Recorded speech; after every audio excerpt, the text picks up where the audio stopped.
Bonjour tout le monde, bienvenue dans un nouvel épisode du vidéocast du Cercle de Wallonie. Aujourd'hui, on va se retrouver avec les frères Deuze, Maxime et Julien, qui vont nous expliquer un peu leur parcours, leur début très jeunes dans l'industrie du développement. Mais avant ça, on remercie le partenaire de cette émission, en tout cas de cet épisode, c'est Hightech Care, une super petite boîte qui est née du côté de Charleroi et qui fait du leasing de matériel informatique reconditionné.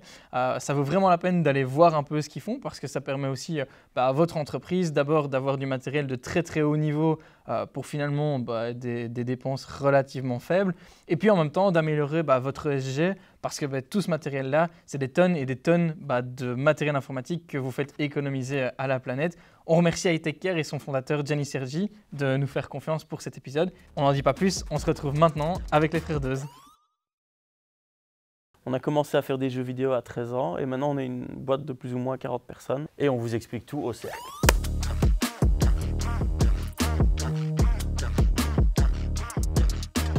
Maxime, Julien, welcome. Bienvenue sur Merci. le plateau du Cercle de Wallonie. Merci. Vous allez bien, c'est la forme? Oui, c'est toujours un Très bien. plaisir de venir au cercle de Wallonie. Eh bien, c'est un plaisir de vous accueillir. Alors, on va parler de toutes vos activités, on va parler de votre histoire. Mais avant toute chose, tradition oblige sur ce vidéocast, la première question à nos invités, c'est finalement pourquoi vous faites ce que vous faites? Pourquoi est-ce que vous vous levez le matin? Alors moi c'est parce que j'adore absolument ce qu'on fait, c'est-à-dire les projets digitaux, aider des entreprises à créer ou à améliorer leur processus via de la digitalisation, via l'intelligence artificielle, une application mobile. Ça me passionne profondément et quand je vois tous les projets qu'on fait, ça me procure beaucoup de plaisir. Et toi, Julien? C'est fort la même chose, c'est la passion du digital et puis l'envie de faire bouger les choses aussi. Ça c'est quelque chose qui me drive très fort. Passion partagée donc. Alors, vous êtes les cofondateurs de Deuze. Pas très compliqué d'identifier le nom de la boîte. Finalement, Deuze, en quelques mots, vous faites quoi? Et je t'en prie, Julien. Donc nous, on est une entreprise d'ingénierie en informatique et on spécialise dans tout ce qui est digital pour les entreprises. Donc on va faire des solutions digitales aux problèmes des entreprises et ça peut prendre plateformes différentes. On va par exemple faire des applications mobiles, des plateformes web, mais on va aussi faire des outils de gestion, des softwares un peu plus orientés IA. Et alors pour prendre quelques exemples, on a fait par exemple, on en parle beaucoup, mais l'app du Grand Prix de Spa-Francorchamps, tout le ticketing entrée-sortie.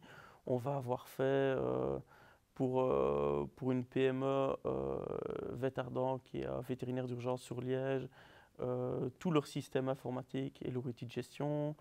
On va faire le planning par exemple du CHC Montlégia. Donc en fait, chaque projet est un petit peu différent. Chaque projet est unique et c'est ce qui rend le métier intéressant. Alors, on va parler de vos tout débuts. Alors là, quand je dis ça, on pourrait croire que je vais parler de vos débuts d'entrepreneur. En fait, je vais carrément parler du début de votre passion. Vous commencez à développer des jeux vidéo à 13 ans. Enfin, comment Alors, c'est possible? Exactement, donc on n'a jamais vraiment voulu être entrepreneur à la base. Ce qu'on voulait, nos parents ne voulaient pas qu'on joue aux jeux vidéo quand on était plus petit. Et donc on a commencé à apprendre à créer soi-même. Et c'est là que la passion de l'informatique est venue et du digital. Et petit à petit, on est passé d'un projet à l'autre pour finir au final dans l'entrepreneuriat et dans la digitalisation des sociétés. Et c'est vraiment chouette d'avoir commencé si tôt, je trouve, le parcours projet entrepreneurial si on veut, même si au début, ce n'était pas vraiment un projet d'entreprise. Alors, c'était pas le but de lancer une entreprise et pourtant, malgré vous, vous finissez par lancer différents projets qui se commercialisent. Vos jeux vidéo, vous avez fini par en vendre certains ou comment ça s'est passé ça? On n'a jamais vendu de jeux vidéo, donc on a commencé à 13 ans, on a eu plusieurs versions de notre jeu vidéo. Et quand on avait 17 ans, 18 ans, on a eu une version vraiment pas mal aboutie où on avait un niveau. C'est un genre d'action RPG, donc c'est un genre de GTA 5, mais très petite dimension, quoi, toute petite carte. Et on a pu le présenter au Festival du jeu vidéo de Paris. Et là, on s'est rendu compte que pour faire un vrai jeu vidéo, il fallait des très grosses équipes. C'est surtout le moment où en fait, on est passé des petits jeux vidéo plus indie, où il y avait des petites équipes qui travaillaient dessus, vers les gros studios de maintenant. Et on s'est dit, bon, le jeu vidéo, c'est bien, mais on va pas savoir le faire. Donc, on a commencé nos études d'ingénieur. Mais on a eu des propositions pour aller travailler dans ce domaine des jeux vidéo. Mais bon, voilà, les parents sont assez traditionnels au niveau des études. Et je les en remercie. Et donc, on a fait ingénieur pour en fait parfaire nos connaissances. Ce qui a mené à deux finalement. Oui, et on va assez vite y venir. Mais donc, ingénieur tous les deux, vous avez un parcours académique différent tous les deux? Oui, c'est ça. Donc, on a tous les deux commencé ingénieur civil. Et puis moi, en fin de bachelier, je suis passé en ingénieur de gestion au HEC parce que je voulais un petit peu. On avait un autre projet entrepreneurial à ce moment-là et on se rendait bien compte que les limites, ce n'était pas tellement la technique, mais c'était plutôt la commercialisation des produits et donc du produit qu'on créait. Et donc, du coup, c'est ça qui m'a amené à aller au HEC vraiment pour répondre à la problématique qu'on avait à ce moment-là. Et c'était quoi ce projet entrepreneurial? Et puis, c'était quoi la problématique profonde que tu es en train d'évoquer là? Eh bien alors du coup, on s'est rendu compte quand on avait 18 ans, donc après les jeux vidéo, et on venait démarrer nos études d'ingénieur, qu'il y avait un concept de bande dessinée qui fonctionnait très bien en Corée du Sud, qui était principalement digital, consultable sur le web ou sur le téléphone mobile. Il faut dire que c'est logique parce qu'on était à cette époque-là en 2008-2009, le premier iPhone est sorti en 2007, et donc ça commençait forcément, on connaît tous Samsung, c'est coréen. Donc ils avaient les téléphones beaucoup plus tôt que nous, avec une bonne couverture 4G, 3G à l'époque, mais une bonne couverture réseau. Et donc ils ont commencé beaucoup plus tôt dans la bande dessinée digitale. Et on a trouvé ça absolument génial. Donc on est tombé sur ce concept-là, on s'est dit mais ça c'est génial, sauf que c'était en coréen, totalement illisible pour un public francophone ou anglophone. Et nous ce qu'on a fait, c'est qu'on a commencé à traduire ce contenu-là en anglais pour le produire aux États-Unis. Et donc c'était purement une plateforme technique d'édition de bande dessinée du coup coréenne en anglais et surtout orientée plutôt mobile et web. Et alors toute la partie plus technique, on s'en occupait très bien, donc ça c'était pas du tout un problème. Par contre on s'est très vite rendu compte qu'il y avait plein de choses qu'on n'arrivait pas à faire de manière très cohérente ou en tout cas qui n'était pas naturelle, où on n'avait pas beaucoup d'expérience. C'est par exemple la gestion des droits d'auteur, la commercialisation du produit, comment pricer, toutes les stratégies de marketing autour, exactement, donc toutes les parties marketing autour, on n'y arrivait pas. Et c'est là que on s'est dit que ce serait peut-être intéressant de parfaire ces connaissances-là. Et c'est à ce moment-là que j'ai été au HEC et ça nous a tous les deux fort aidé pour cette optique-là. J'imagine, action-réaction. Et vous dites, on est tombé sur ce concept de bande dessinée coréenne. On ne tombe jamais vraiment sur ça par hasard. Comment est-ce que... Parce que tomber sur des trucs américains, oui, facile. Tomber sur des trucs coréens, fallait quand même le faire. Oui et non, on avait fait les jeux vidéo. Et puis là, on a vu que c'était trop gros pour deux. Et pendant nos études, la première année, on s'est focalisé vraiment sur les études. Et puis après, on s'est dit, oh, ça va aller. Et on avait un peu de temps libre pour regarder ce qu'on pouvait faire. Et on voulait relancer des projets. Et on a eu plein d'idées. Et l'idée derrière le projet, c'était, il faut qu'on fasse un truc qui ne soit pas aussi compliqué à mettre en place d'un point de vue technique que les jeux vidéo. Et donc on a réfléchi, on a eu plein d'idées. Et en fait, c'est une des idées qui a accroché. Et je pense qu'on a trouvé ça sur Internet un peu vraiment par hasard. Parfois, il faut un peu de chance. Parfois, on tombe dessus, on se dit ah super. Et donc voilà. Enfin, un peu de chance, il faut quand même avoir la capacité de capter l'opportunité, ce que vous avez, bien sûr, fait. Oui. Et donc, du coup, vous vivez les challenges, vous adaptez vos backgrounds pour que finalement ça fonctionne. Ça fonctionne tant et si bien qu'à un moment donné, les propositions tombent et il y a des décisions à prendre. On en est où là?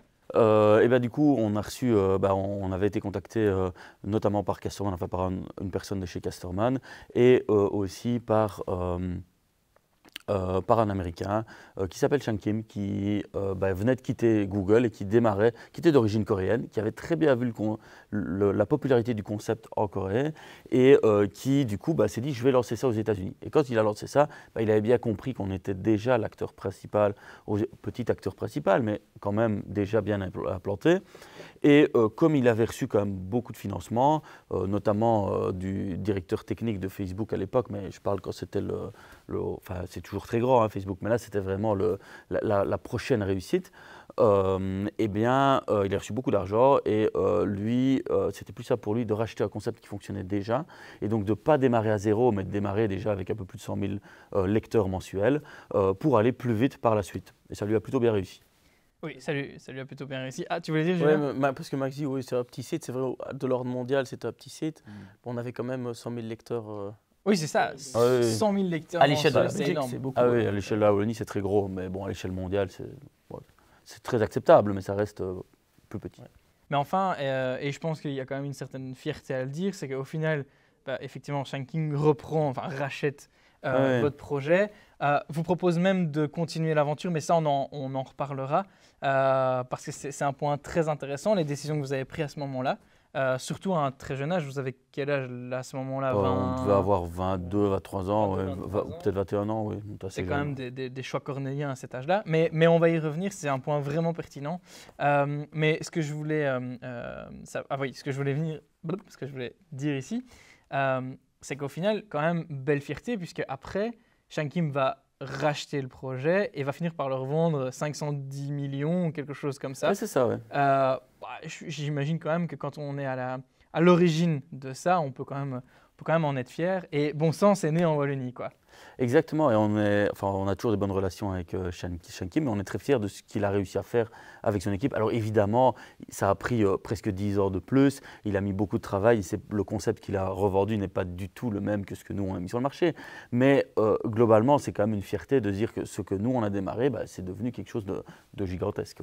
Et on espère que Shankim verra cet épisode, on lui envoie plein de salutations. On le repartagera sur LinkedIn. Ah oui, c'est ça, mais voilà. Écoutez, si on a un commentaire de Shankim ici, on lance un défi au cercle, que sais-je, ensemble. Voilà, ça c'est l'objectif de l'épisode. Bon, allez, blague à part. Donc vous sortez de cette expérience-là. Toi, Julien, tu commences un peu à travailler dans une première boîte. C'est ça, tout à fait. Le temps qu'en fait, Maxime, tu termines tes C'est ça. études. Puisqu'après, vous allez lancer ensemble Deuze. Je ne me trompe pas, on est à ce moment-là de l'histoire. Est-ce que lancer Deuze, c'était un objectif planifié? Genre, bon, Maxime, je vais aller travailler dans une boîte le temps que tu finisses tes études et puis quand tu as fini, on y va. Comment ça se passe, ça? C'est comme tous les projets qu'on a lancés, ils ne sont pas vraiment planifiés, non. Bon, après mes études, je me suis dit je lancerais bien quelque chose, mais lancer tout seul, ça ne m'attirait pas, parce qu'en fait les projets que j'aime bien faire, c'est avec Max et c'est tout. Et donc je suis allé travailler, on termine ses études, il y a un grand groupe qui fait une belle proposition, on y va, on se dit waouh super, c'est trop bien. Et puis en fait ça ne me correspondait pas et j'en parlais avec Maxime et c'est là qu'on est venu à la conclusion, on dit est-ce qu'on n'essayerait pas de faire quelque chose, on ne sait pas encore quoi mais on va essayer. Et oui, là c'était un peu comment dire, on n'a pas trop réfléchi, en tout cas moi j'ai pas trop réfléchi aux conséquences. J'ai donné mon C4 et Maxime terminait en été, en juillet ses études et j'ai commencé après mes congés le 1er août, on a commencé à travailler ensemble sur Deuze qui n'était pas encore vraiment Deuze à ce moment-là, on ne savait pas trop ce qu'on allait faire. Ok. Ouais. On était vraiment au début, au balbutiement. Et bon, moi j'ai eu un peu plus de temps pour réfléchir parce qu'on a vendu le projet. Puis on a été très vite, Julien en tout cas très vite diplômé. Et lui a été très quelque part, même si au final il n'avait pas vraiment la nécessité de le faire. En tout cas pas si vite. Et moi j'ai eu un peu plus de temps pour réfléchir vu que je terminais quand même une année d'études en plus. Et en fait, moi c'était très clair quand je le voyais travailler à l'FN. Que c'est pas ce que je voulais faire. Alors c'est une boîte très bien, le job était très bien, mais je voulais plus d'aventure, quelque chose de plus exotique qu'un travail plus rangé comme il faisait. Ah oui, et exotique, on peut dire que là, vous êtes lancé dans l'exotique. Les deux pieds dans le feu, quoi, on y va. C'est quoi les premiers challenges que vous vivez? Parce que Julien, tu disais, en fait, on se lance, on ne sait même pas trop exactement ce qu'on va faire. On dit juste, on aime bien monter des projets ensemble et on va continuer comme ça. L'idée qu'on s'était dit à ce moment-là, je m'en souviens très bien, c'était bon, on va le faire. J'aurai plus de travail, pas d'accroche, faudra bien, va falloir que ça marche quoi. On ne sait pas encore trop ce qu'on va faire et alors là on était, ça c'est bien parce que allez, par rapport à notre start-up d'avant, c'est qu'on n'avait pas de bureau, on n'avait pas d'endroit où aller. Tous les meetings se faisaient dans la chambre de Maxime. Alors la chance, c'est que c'était des Américains. Donc en gros, ce qui se passait, c'est qu'à ce moment-là, il n'y avait pas Teams, mais Skype, ça marchait. Tous les meetings étaient en distanciel, logique. Donc c'était des Skype, donc en fait ils ne s'en rendaient pas Et compte. pour l'anecdote drôle, j'avais une belle fresque Tintin dans ma chambre, par hasard que mes parents avaient fait mettre quand j'étais petit. Et donc ça faisait très bien. On Pour orientait la éditer en caméra. bande dessinée, on se mettait devant la fresque, il y avait la fresque Tintin derrière. Les Américains étaient là, oh nice, Tintin, Belgian, blablabla, blablabla. Et ça passait crème. Mais en fait, on était dans ma chambre, il y avait le lit à côté. Mais ils ont... Fake it till you make it, quoi. Ouais, d'une certaine c'était manière. même pas une histoire de fake it, mais c'est vrai qu'une fois il nous a téléphoné un peu à l'improviste et bon, en plus il y avait le décalage horaire et genre on était en pyjama et il nous téléphone, on était là genre oh vite. Après, il était mettre 1h une du matin chemise. aussi. Donc... Bah oui, bah, il y a le décalage horaire donc c'est des heures qui nous arrangent pas et donc vite mettre une chemise, s'habiller, enfin et faire le call Skype et il y a que une personne qu'on a vue en réel chez mes parents, c'était notre designer qui a fait le design de. Enfin, nous, on est ingénieurs, on fait des trucs solides, pas forcément beaux. Enfin, au jour d'aujourd'hui, on a des designers. Mais à l'époque, bah voilà, c'était fonctionnel, c'était solide, pas spécialement attrayant. Donc, on avait notre designer. Et c'est vrai qu'on l'avait reçu à la maison. Et voilà, quand on a commencé on s'est dit, non, ça ne peut pas arriver. On va aller au Venture Lab parce qu'ils ont des locaux. Et puis finalement, en fait, le Venture Lab a apporté beaucoup plus que juste des locaux. Mais voilà.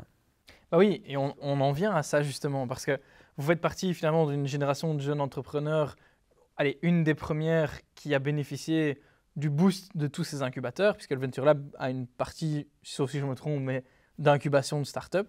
Vous rentrez là en 2015, quelque chose comme ça. Ouais, c'est ça. C'est quoi votre retour sur cette expérience dans un incubateur, parce qu'il n'y a pas que les bureaux. Ouais. Très positive. Alors nous, on n'allait que pour les bureaux parce qu'on pensait qu'il n'y avait vraiment que ça qui était utile. Mais quand on est arrivé au Venture Lab, ils nous ont dit non, mais il n'y a pas que les bureaux. Il va y avoir votre coach, votre expertise, le suivi, etc. etc. Et puis après, des comités réguliers pour voir le suivi du projet.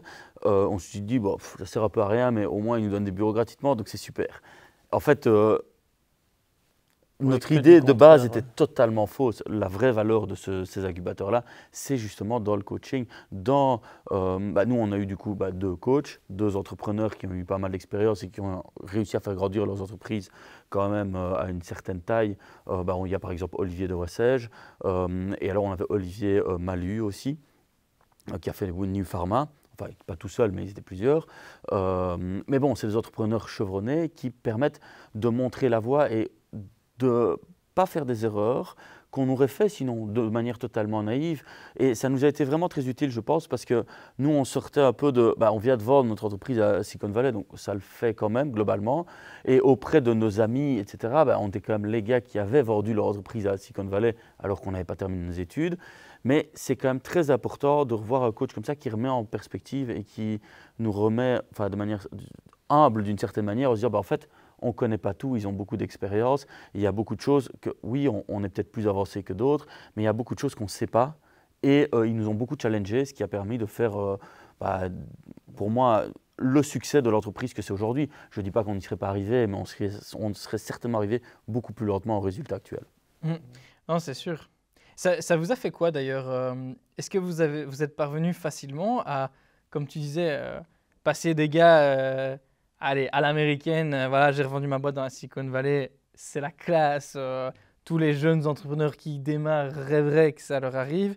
Et revenir un petit peu à un moment donné plus terre à terre en disant, ok, ça s'est bien passé ça, mais c'est pas pour autant qu'on connaît, c'est pas pour autant. Ça a été facile pour vous de repasser à... Très facile. Ouais. On a démarré 3 mois d'ose. Forcément, c'est du B2B, on n'avait aucune expérience, pas de clients. Donc, c'est des rendez-vous clients qui ne se passent pas nécessairement bien au début parce qu'on n'a pas l'habitude, etc., etc. Et on devient très vite humble. On se rend très vite compte on a rien vendu pendant 6 mois et c'est voilà. bon, là. On a compris. On s'est dit, oui, on sait faire des choses, mais le B2C et le B2B, c'est peut-être pas tout à fait la même bête. Voilà. Et tout l'intérêt des coachs, c'est que notre métier, le digital, on le connaissait très bien, mais par contre, tous les aspects qui gravitent autour, ne fût-ce que la vente, c'était nouveau pour nous, parce qu'on faisait du B2C avant, donc... Il y a beaucoup de choses qui étaient nouvelles et qu'on pensait connaître parce qu'on avait eu un gros succès et donc on connaissait très bien le digital et le marketing digital de manière générale. Et en fait, on s'est rendu compte que non, on ne connaissait pas tant de choses que ça. On a appris beaucoup de choses en appliquant ce qu'on avait appris, notamment en travaillant avec la Silicon Valley, sur des entreprises belges. Mais ça a été toute une adaptation pour faire tout ça. Là où, quand on travaillait avec Shang-Chi Kim, le budget n'était jamais un problème. On pouvait faire ce qu'on voulait, ce n'était pas un problème, parce qu'on a travaillé un moment avec lui. Faire un développement, quoi que ce soit, c'était pas un problème, le budget. Quand on arrive dans le contexte de la région wallonne ou belge de manière générale, d'une PME, le budget c'est une vraie contrainte. Donc il faut qu'on arrive à un optimum de quelque chose qui a beaucoup de valeur ajoutée pour un prix qui est tout à fait acceptable pour l'entreprise. Ce qui n'est pas le cas dans une entreprise à Silicon Valley où ils ont reçu des millions et des millions de financements. C'est d'autres contextes et ça, il faut apprendre. Ça. Oui, c'est ça, se confronter à la réalité de deux marchés différents quelque part. Exactement. C'est ça. Quand tu reçois 3 millions, la vie est différente que quand... J'imagine. Oui, j'imagine. mais donc tout ça, c'est aussi grâce au travail de... alors d'abord, l'expérience de terrain. Je pense effectivement, on réinvente pendant 6 mois, ça remet les idées un peu en place. Mais donc, il y a aussi le travail de vos coachs, je vous l'avais dit. Et en fait, c'est un peu vos coachs qui vous ont fait connaître au Cercle de Wallonie, qui vous ont fait entrer dans les réseaux d'affaires. Je ne parle pas que du Cercle de Wallonie. Vous arrivez dans les réseaux d'affaires, vous avez effectivement 25, 26 ans. Comment ça se passe quand on arrive un peu dans la cour des grands, entre guillemets, et qu'effectivement, on a une toute nouvelle boîte? Comment vous êtes senti accueilli ou pas, épaulé ou pas? Comment ça s'est passé tout ça? Je pense qu'on avait beaucoup de chance de par les coachs parce que du coup, eux étaient présents, donc nos coachs, mais aussi les autres coachs du Venture Lab allaient régulièrement à ce genre d'événement et ils nous ont un peu obligés, enfin ils obligeaient d'autres, on n'était pas les seuls à venir avec en disant vous allez voir, au début c'est vrai, vous n'allez peut-être pas parler à beaucoup de gens pendant la soirée, mais il faut y aller plusieurs fois et puis vous allez voir, vous allez tisser des liens et ça va être bénéfique. Et c'est vrai qu'au début, en tant que très jeune entrepreneur, on n'est peut-être pas toujours… J'ai plein d'exemples d'entrepreneurs bienveillants avec qui j'ai adoré discuter tout au début. Je prends par exemple l'exemple de Jean-Claude Nauben de Ciris. Qui, à nos premiers événements, il est direct venu nous parler, enfin il voyait bien qu'on était un peu paumé, il est venu nous parler, il nous a demandé un peu ce qu'on faisait, etc. Et on a été très chaleureusement accueillis par exemple par ces personnes et par d'autres d'ailleurs, qui nous ont par la suite, au cours des événements, introduits à gauche à droite, alors que c'était totalement gratuit de leur part et qu'ils n'avaient pas du tout aucune obligation de le faire et qui n'avaient fondamentalement aucun intérêt économique de le faire. Donc c'était vraiment par bonté de cœur et ça, on en sera toujours très reconnaissant. Alors évidemment, il y a aussi des gens qui sont plus distants et qui se disent c'est un petit jeune, je vais l'écouter 5 minutes et puis voilà. Mais bon, je pense que le fait que les coachs nous y ont obligés, ça a permis de briser la glace d'une certaine manière et puis après de pouvoir s'habituer à ce genre d'environnement auquel on n'était pas du tout habitué. Vous ne l'auriez pas fait sans le petit coup de pied aux fesses des coachs? Peut-être plus tard, mais je pense pas si tôt. Surtout que les premières fois où on est allé, on connaît personne. Pour tout le monde, qu'on soit jeune ou pas, pour tout le monde, on connaît personne. On se dit, est-ce qu'on va vraiment continuer à y aller? Et finalement, en fait, c'est à force de persévérance et d'essayer de comprendre comment ça fonctionne que… Et c'est là l'intérêt du coach, parce que le coach il va dire non mais tu as été une fois, c'était pas bien, mais retourne-y 5 fois et puis après on en rediscute. Parce que je sais bien d'expérience qu'il faut y aller pas mal de fois avant de connaître un peu des gens et avant que ça devienne vraiment intéressant. Amit l'avait dit la fois passée à un événement, c'est pas en une fois qu'on va tisser des liens et faire des rencontres, il faut s'investir sur le long terme et de manière régulière. Et je pense que ça c'est important. Et là, la valeur du coach est importante parce que lui l'a vécu, donc il peut le dire. Et il peut nous dire, oui, mais tu sais, aller une fois, ça ne suffit pas. Il faut aller 5 fois, 10 fois. Et ça, c'est important au niveau des coachs, parce que sinon, on n'aurait jamais essayé. On aurait essayé une fois et puis abandonné. Puis, on peut quand même dire que vous avez bien appliqué ce que vous avez appris, parce que vous êtes quand même régulièrement dans des événements de réseautage, dans des clubs, dans différents rassemblements d'entrepreneurs. Je pense que vous êtes une belle preuve qu'il faut effectivement faire preuve de présence et c'est quelque chose que j'imagine vous conseilleriez à n'importe quel entrepreneur aussi je fais pas de l'autopromotion, hein, mais je veux dire qu'à un moment donné, c'est un fait, vous miserez sur la régularité pour que ça marche, quoi. Oui, clairement, ouais, tout à fait. Je pense que c'est très important de venir régulièrement et je le conseillerais à, peut-être pas aux entrepreneurs qui font du B2C ou en tout cas dans une moindre mesure, mais en tout cas tous les entrepreneurs qui veulent être, soit qui font du B2B ou soit qui veulent être réellement investis dans le tissu économique local, bah, je pense que c'est intéressant de venir dans des cercles, comme le cercle de Wallonie par exemple. Est-ce que je pourrais dire mieux? Je ne suis pas sûr. Alors, on va parler de votre actu bientôt, de derniers projets en date, etc. Mais dernière chose sur vraiment le lancement de Deuze, vous vous lancez finalement avec très peu et pas d'expérience professionnelle dans les boîtes. Est-ce qu'avec le recul, vous vous dites, tiens, ça ne nous a pas aidé? Ou au contraire de dire, en fait, si, ça nous a aidé de ne pas avoir justement le coup de patte de j'ai été dans une boîte, dans une grande structure, je sais comment ça fonctionne, etc. C'est quoi votre retour par rapport à ça? Est-ce qu'il vaut mieux, si vous deviez le refaire maintenant, ou conseiller un plus jeune entrepreneur à dire fais un peu d'expérience dans une boîte, ou justement non, vas-y pas? Ici, on va dire qu'il y a un aspect très positif, un aspect moins positif. L'aspect moins positif, c'est que il faut... Mais ça fait mal. Oui, ça fait mal, voilà. Et pas la côté digital, mais le reste, il faut tout apprendre et ça fait mal. Et les 6 premiers mois, même les premières années, c'était pas facile. Pas au niveau de la société, mais personnellement, on devait prendre beaucoup sur nous pour faire avancer les choses. Parce que ne pas vendre pendant 6 mois, au niveau de l'ego, les 6 premiers mois, ça a quand même un impact. Maintenant, c'est très très positif et certainement maintenant, et maintenant on le ressent encore beaucoup plus, c'est que du fait qu'on n'a pas été confronté à notre métier tel qu'il a été fait dans les entreprises digitales de la région, a fait en sorte que notre approche est un peu originale. Donc déjà, notre écolage, entre guillemets, on l'a fait à la Silicon Valley, enfin on n'était pas sur place, mais c'est avec eux qu'on travaillait. Et notre approche, on l'a fait sur mesure pour nos clients et les demandes de nos clients. Et on voit beaucoup de choses qui se passent en informatique. On se dit, tiens, pourquoi est-ce qu'ils font ça comme ça? Et c'est lié en fait à de l'historique, à des manières de faire de l'informatique d'avant, qu'on est du coup très content de ne pas avoir hérité parce qu'on n'a pas eu cette historique.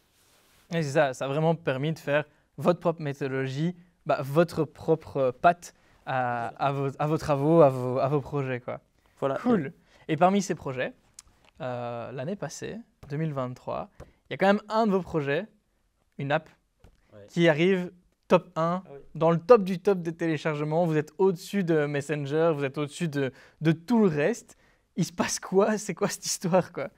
Du coup, on a été contacté donc, en février par le Grand Prix de Spa-Francorchamps, enfin l'organisation du Grand Prix de Spa-Francorchamps, qu'on remercie d'ailleurs pour leur confiance, pour créer l'application mobile du Grand Prix.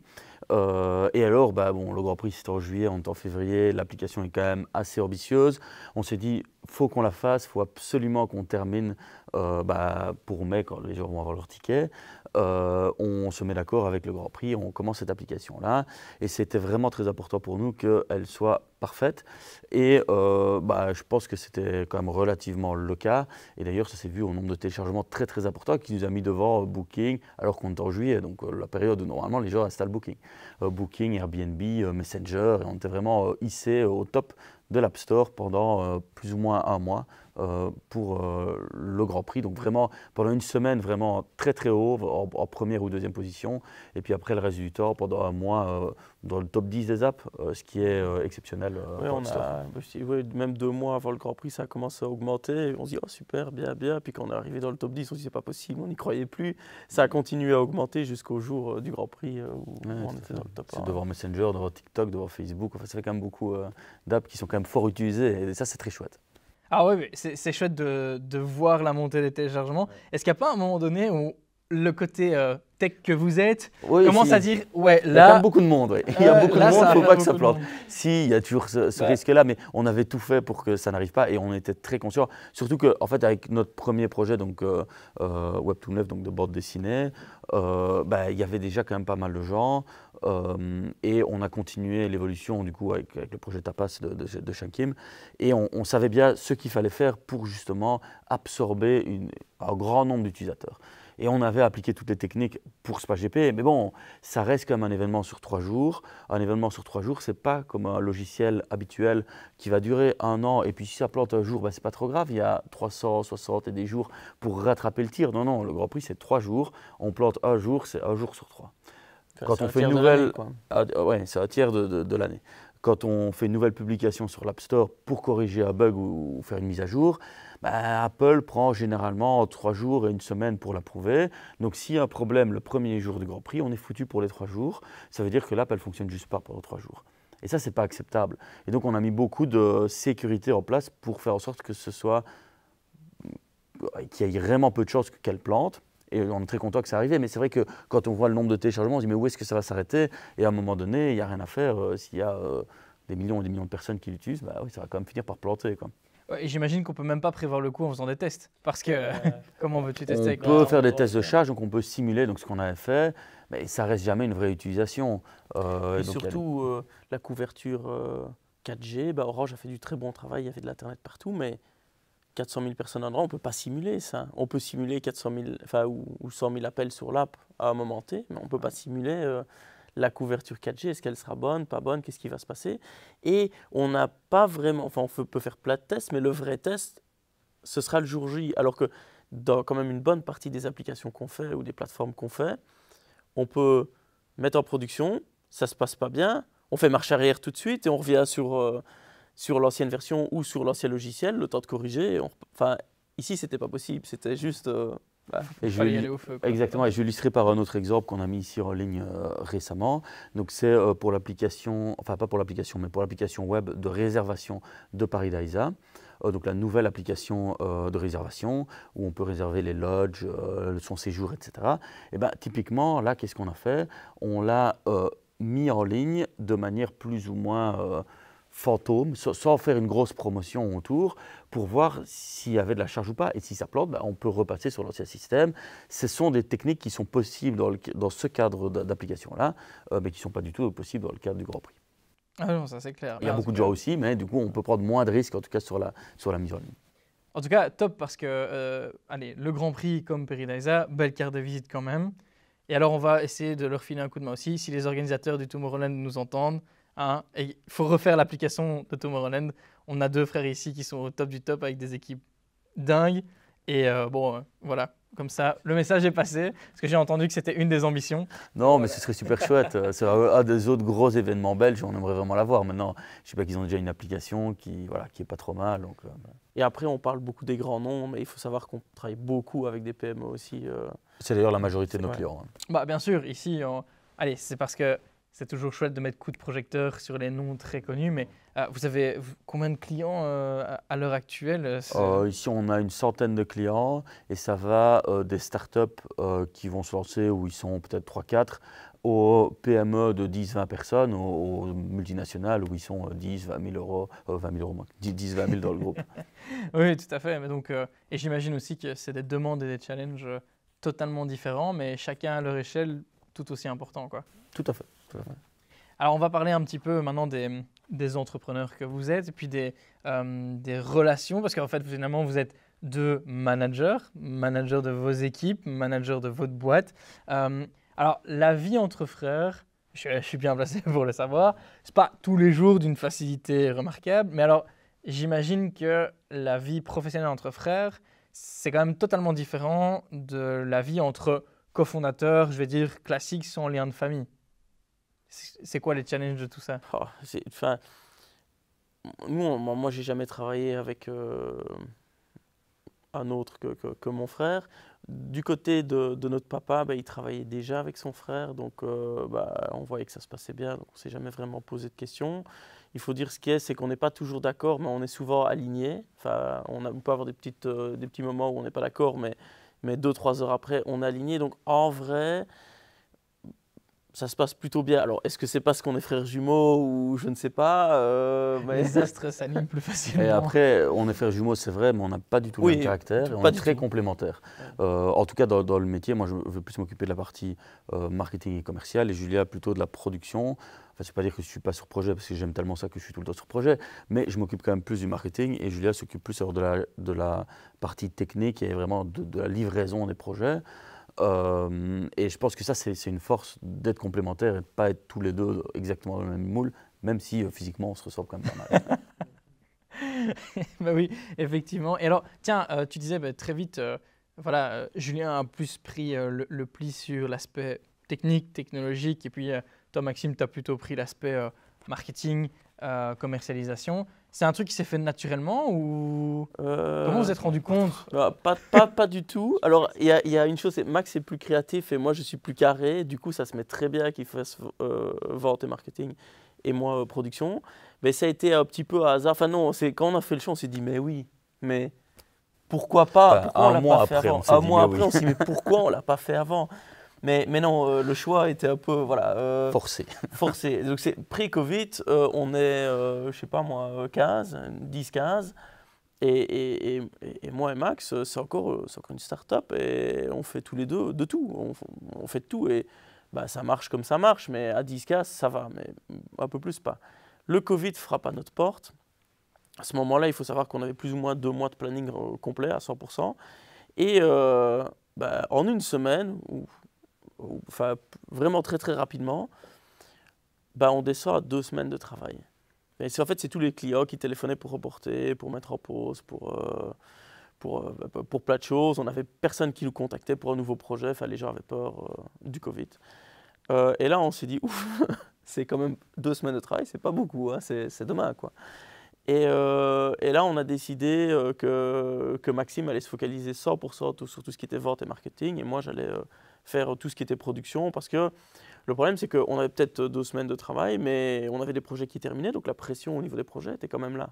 Et donc, je dis, écoute, je m'occupe des projets, t'inquiète pas, vas-y, occupe-toi des ventes. Et on a fait ça pendant un mois, on s'en est sorti. Après quelques mois de Covid, c'était reparti, heureusement. Et là, on s'est dit, ouais, bah, pourquoi est-ce qu'on n'avait pas fait ça avant, quoi.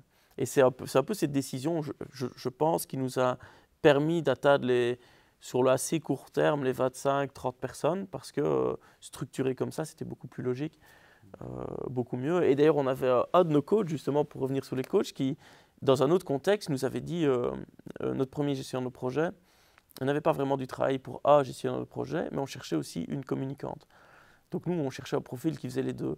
Et il nous avait dit, les gars, vous ne pouvez pas demander à quelqu'un de faire 2 choses complètement différentes correctement. Vous devez prendre 2 personnes différentes, vous ne pouvez pas. Et on s'était dit, ok, ouais, ben on avait suivi son avis, et on est très content de l'avoir suivi. Et en fait, c'est la même histoire pour la production et le vente et le marketing. C'est juste qu'on faisait tout et il fallait qu'on se concentre sur une chose beaucoup plus pertinente. La redéfinition des rôles et de faire en sorte que chacun ait son one thing, faire référence un petit peu à l'ouvrage, mais c'est ça qui vous permet aussi d'arriver quand même proche aussi de la scalabilité du truc en fait. Ouais, vous redéfinissez vos rôles et vous dites ok, on a un focus chacun qui est différent et c'est comme ça que ça repart. Ouais, tout à fait. Et c'est intéressant. Et à ce moment-là et toujours maintenant, c'est pas pour ça que Maxime n'est jamais en production. Par exemple, il était très fort impliqué dans le projet SPA. Moi, je fais des ventes aussi, mais plutôt en tant que visiteur. Je m'invite sur une vente, lui s'invite sur un projet, mais la gestion de projet se passe dans la partie gestion de projet. Top. Mais donc finalement, bah voilà, parfois les moments un peu plus durs sont salvateurs, on va dire ça comme ça. C'est souvent parce que peut-être que si ce n'était pas arrivé, vous ne seriez pas à 40 aujourd'hui, vous seriez toujours à 15 en fait. Peut-être, tout à fait. Excellent. Alors tu disais, Julien, que oui, parfois on n'est pas toujours aligné, ce n'est pas des conflits, c'est plutôt une divergence de point de vue et en fait, heureusement, j'imagine que c'est ça qui fait avancer. Comment on gère ça entre frères? Parce qu'il faut pas oublier que quand on a une divergence de point de vue entre frères, c'est pas seulement dans l'aspect société. À un moment donné, il y a peut-être des risques que ça revienne dans l'aspect familial. Comment est-ce que vous gérez ça, vous deux? Ça, je vois pas trop le risque, parce que généralement, c'est pas, je peux dire que c'est des disputes, enfin, on n'est pas d'accord, mais c'est jamais vraiment à des niveaux extrêmes, et on arrive généralement assez vite à se mettre d'accord sur l'un ou l'autre point. Donc ça, j'ai vraiment aucune inquiétude que ça puisse arriver à un moment donné dans le privé, Ouais. avec des décisions Oui, compliquées dans le privé. Quand je dis on n'est pas d'accord, c'est souvent sur le très court terme, hein. On n'est pas d'accord 2 heures. Enfin, c'est Ouais. pas, Pas d'accord pendant 6 ans, quoi. Ouais, c'est ça. pas une semaine ou 2 C'est- semaines. les Peut-être une visions journée, sont- tu vois. C'est peut-être. Et je pense que c'est ce qui fait d'une de nos forces. La vision moyen terme, long terme sont très alignés et on pousse très fort tous les deux dans la même direction. Et c'est vrai qu'en court terme, peut-être que je vais lui dire non, mais pour les ventes, moi je veux absolument qu'on vende ce projet-là. Et lui va me dire en production, oh, non, pas possible, là le planning, ça va pas. Ou peut-être qu'il va venir me dire la même chose. Il va dire ah ben non. Et là, on va avoir, je vais pas dire un conflit, mais on va avoir une divergence d'opinion et qu'on va régler assez vite. Ou on va parler d'un collègue que j'aimerais bien engager. Donc moi j'aime bien engager des nouveaux collègues. Je dirais, mais on ferait quelqu'un en plus. Un vidéaste, ce serait Voilà, super. ce serait super, par exemple. C'est Il y a le sujet quelques mois, sûr. On l'a pas trouvé, mais voilà. Donc on cherchait un vidéaste. Je me dis, mais t'es sûr, parce que c'est quelqu'un de non facturable qu'on va rajouter dans la structure de l'entreprise. Est-ce que tu es sûr que c'est bien pertinent? Julien n'était pas d'accord. Moi, j'étais certain que c'était utile. Pour finir, on s'est mis d'accord, j'ai eu le gain de cause, mais on n'a pas trouvé le candidat. Donc l'un dans l'autre, il a raison aussi, parce qu'il n'y a quand même pas la personne en plus. Mais voilà. Ok. On arrive facilement à faire la coupure professionnelle-privée. Déjà, quand on est entrepreneur de base, c'est déjà un peu compliqué. On a tendance un peu à vivre avec son bébé qui est sa boîte. J'imagine qu'en plus de ça, quand on a créé ça entre frères et qu'on se retrouve à un repas de famille ou quoi en dehors du boulot, c'est quand même un peu compliqué. On n'en parle pas trop, hein, Ah ouais. en vrai. Un petit peu, mais c'est très raisonnable. On n'en parle pas trop en dehors du travail, mais après, on en parle beaucoup euh, pendant le travail. On débriefe souvent, notamment quand il rentre chez lui à 40 minutes de route. Bon, et souvent, on fait un peu le point à fin de journée, pas tous les jours, mais quand même régulièrement, on fait un peu le point aussi bien de ce qui s'est passé en vente que ce qui s'est passé en production. Et puis après, le sujet est globalement clos. De temps en temps, il va m'envoyer un petit message. Ah tiens, j'ai vu ça, ou j'ai pensé à ça, ce serait intéressant. Et j'y réponds le soir même, ou le lendemain, ou vice-versa. Je lui dis, ah bah tiens, j'ai vu telle ou telle chose.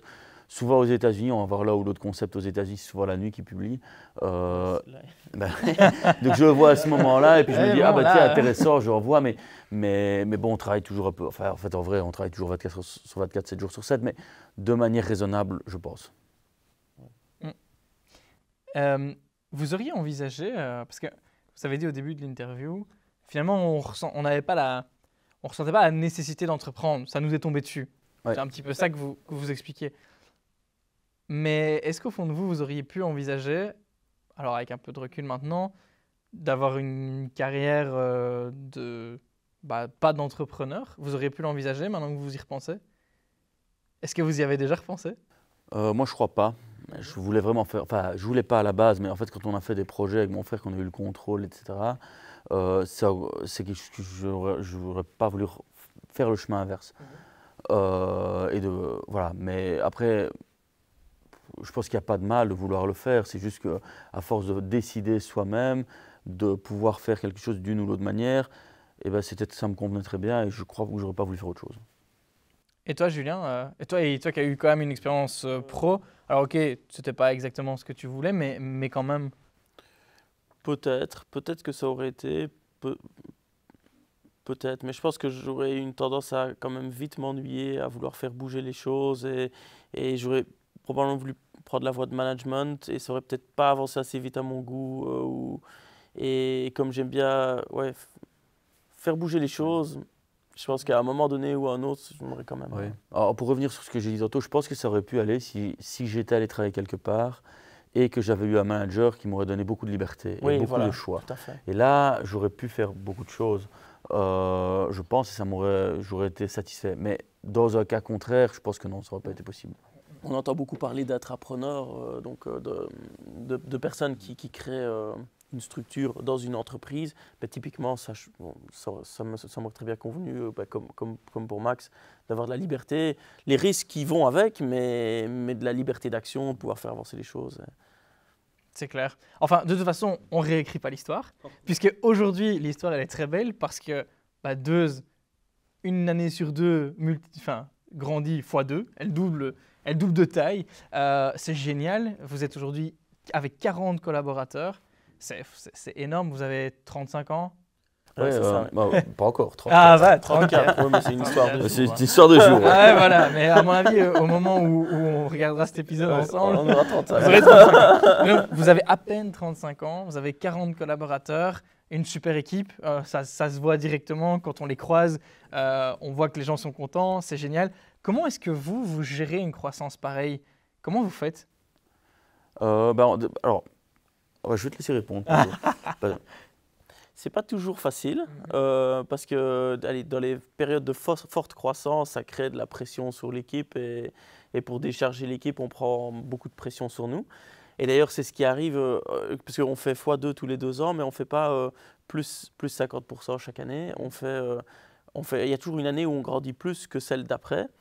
Pour nous laisser un peu le temps de digérer et puis aussi par rapport à nous parce qu'on a quand même bien travaillé l'année avant, donc on a besoin d'un peu de calme. Mais pour revenir sur la discussion tout à l'heure, c'est qu'on a quand même tendance à vouloir faire bouger les choses et s'ennuyer.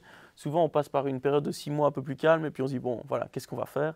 Par exemple cette année on a démarré à Hasselt, on a presque doublé de taille et on a fait encore un autre gros projet, mais je ne sais plus quoi.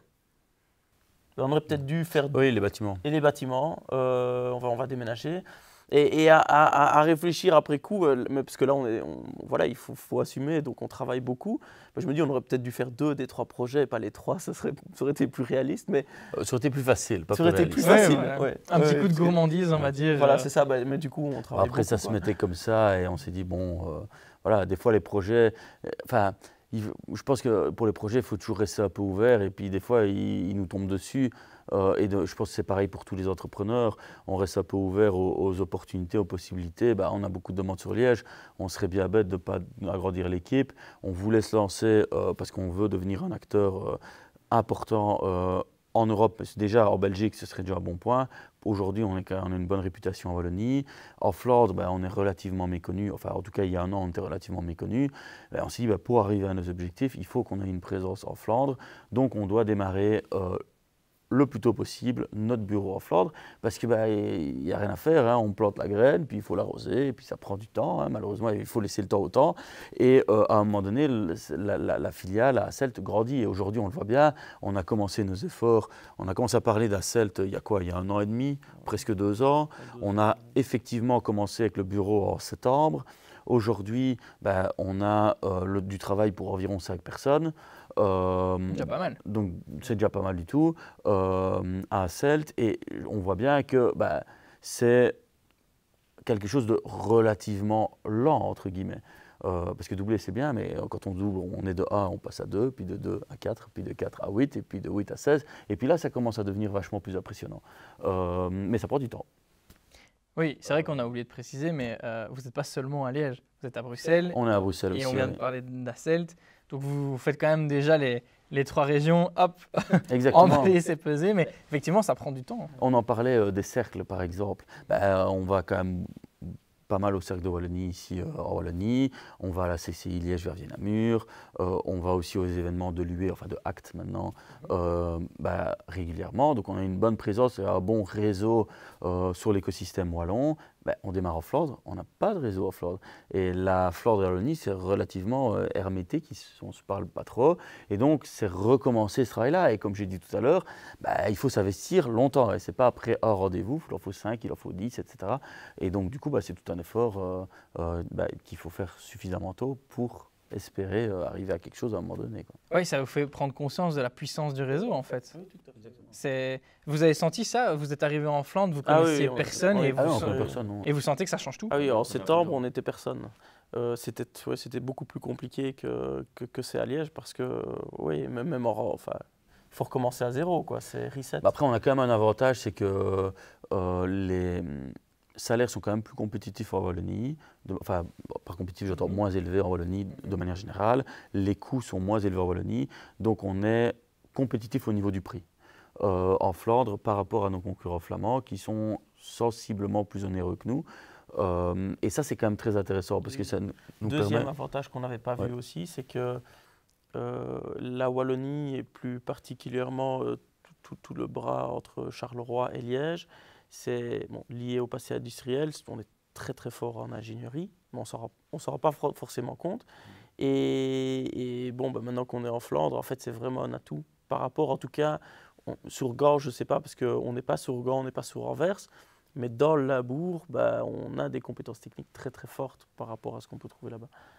Et donc ça, c'est un avantage, on est relativement bon marché, pas bon marché non plus, mais on a un prix très compétitif pour une qualité quand même assez élevée par rapport à ce qu'ils peuvent retrouver dans cette région-là. Et donc ça, c'est quand même un gros avantage et ça nous permet d'avoir des projets intéressants. Ici, on a signé un projet pour l'Université de Gand, on a signé un projet pour IMEC, le centre de recherche, pour la brasserie Lindemann, ce que plus de gens connaissent, pour une application qui s'appelle Trainara, où il y a 20 000 membres inscrits, je crois, une application d'entraînement sportif très connue en Flandre. Donc ça permet d'avoir quand même des projets très intéressants et on est très content de ce qu'on a là aujourd'hui. Mais effectivement, on a planté les graines, il faut arroser et il faut attendre que ça devienne... Et pour reprendre sur la puissance du réseau, c'est quelque chose où on ne s'y attendait pas vraiment. On disait, bon, on a nos références, on a des projets qu'on peut montrer, on a notre expertise, on sait comment est-ce qu'on fonctionne. On va démarrer à Celle, on copie, ça va aller. Il faut former le collègue, notre business unit manager. Mais après, tout est si pareil. seulement c'était si simple. Oui, sauf qu'en fait, non, parce que personne ne sait qui on est déjà. On ne nous connaît pas. Et même les références, on cite des références wallonnes, le CHC Montléger en Flandre. C'est comme quand on dit Trainara ici. En Flandre, tout le monde connaît Trainara.